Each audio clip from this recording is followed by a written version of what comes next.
की मजम्मत करते हुए आज हम यहाँ पर एक कैंडल मार्च निकाले हैं। इस वाक़े पर हमें बहुत ज़्यादा गम और बहुत ज़्यादा अफसोस है और इस हादसे की हम सख्त अल्फाज के अंदर मजम्मत करते हैं। वो जान हमारी जैसे एक मासूम जानों को उन्होंने लिया है। उन शैतानों को हम कभी माफ़ नहीं कर सकते। हम मरने वालों के हक़ में दुआ करते हैं, अल्लाह उन्हें सब्र अता फरमाए। और जो लोग इस वक्त गम के अंदर हैं और उनके गम के अंदर हम भी उनके साथ शरीक हाल हैं और हम उनको हिम्मत दिलाते हैं, ज़रूर क्या है इंसाफ मिलेगा। इसके बाद मैं बात करते हुए सबसे पहले ये बात कहना चाहूँगा कि इस हादसे के अंदर हम सियासत करना नहीं चाहते, लेकिन ये हादसा ऐसा हादसा है, ये मुल्क की सालमियत और मुल्क की तहफ़्फ़ुज़ का सवाल है। इसलिए हम वज़ीर आज़म नरेंद्र मोदी और वज़ीर दाखिला अमित शाह से ये बात पूछना चाहते हैं कि आपने 2016 के अंदर बात कही थी कि नोट बैन करने पर आतंकवाद खत्म हो जाएगा। हम पूछना चाहते हैं नरेंद्र मोदी से और अमित शाह से कि आतंकवाद कहाँ खत्म हुआ साहब? आतंकवाद आज तक खत्म नहीं हुआ। आपने कहा था कि नोट बैन करने के बाद, नोट डीमोनेटाइजेशन करने के बाद आतंकवाद खत्म हो जाएगा, लेकिन इसके बावजूद भी 2019 के अंदर क्या है, पुलवामा अटैक होता है। पुलवामा अटैक के अंदर क्या है, हम उन 50 जवानों को शहीद होना पड़ता है। इतनी बड़ी गफलत और इतनी बड़ी गैर जिम्मेदारियों से क्या है बीजेपी सरकार क्या है अपनी हुकूमत चला रही है। हिंदुस्तान के अंदर जब कभी भी आतंकियों का हमला होता है उसके अंदर 12 ये बात देखी गई है कि चाहे वो मुंबई का टेरर अटैक क्यों न हो, चाहे वो पुलवामा का अटैक क्यों न हो, चाहे वो पहलगाम का आज का अटैक क्यों न हो, इन तमाम चीजों के अंदर हमारे आईबी का कमजोरी या हमारे वज़ीर दाखिला की कमजोरी या हमारी हुकूमत या हमारा सिस्टम की कमजोरी या इनकी गैर जिम्मेदाराना से निभाने की वजह से ये जिम्मेदारियां पेश आती।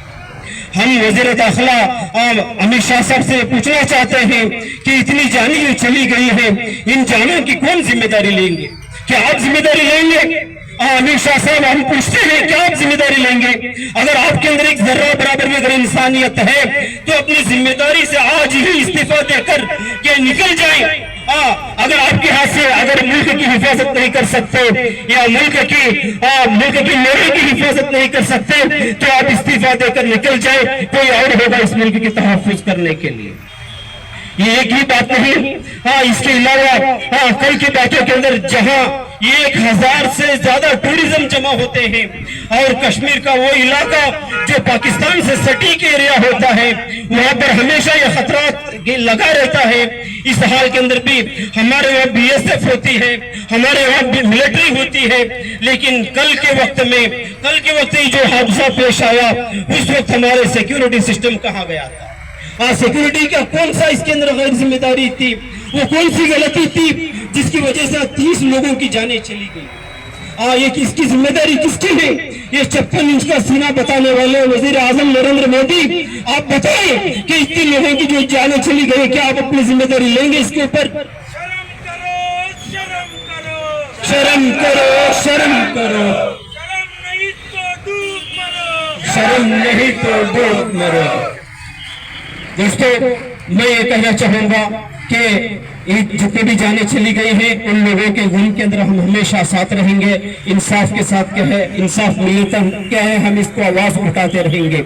लेकिन चंद सवालात क्या है आज भी हमारे सामने आ जाते हैं जिनका आज तक कोई जवाब नहीं मिला।